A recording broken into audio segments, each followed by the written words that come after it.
So this is the book, What Are We Teaching? Powerful Knowledge and a Capabilities Curriculum, written by me, Richard Bustin, published by Crown House.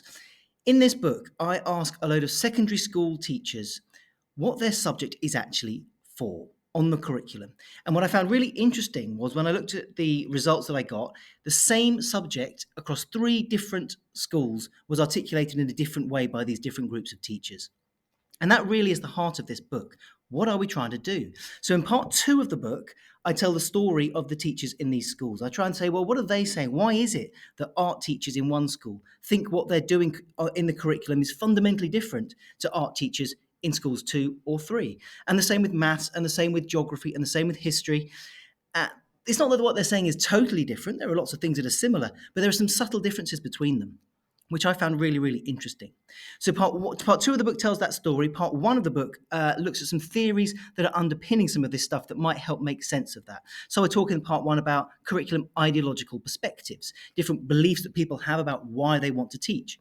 I use the idea of powerful knowledge, which has come from the work of Michael Young, where he talks about knowledge that is somehow better or that is derived from our academic disciplines, our subjects, and why those are really, really important, and the word that I like to use, empowering for young people.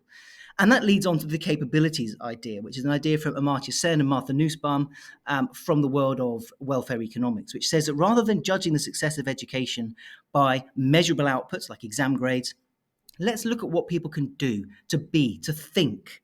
And of course, when you put those together and you look at powerful knowledge and how the empowering knowledge of our subjects can enable these educational capabilities, then you have a really, really interesting model for a school curriculum.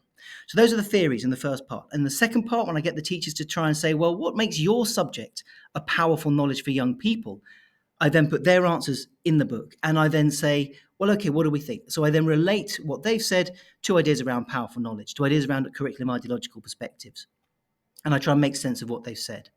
In many ways, I think this should be a start point for discussion. This is not the end point at all. This is my first attempt, really, in lots of subjects, at looking at what powerful knowledge might look like. Lots of subjects, so geography certainly has done a lot of that work already. Powerful knowledge has been discussed a lot in geography and in history, and to a certain extent in science. But there are lots of subjects that haven't really engaged with this notion of powerful knowledge.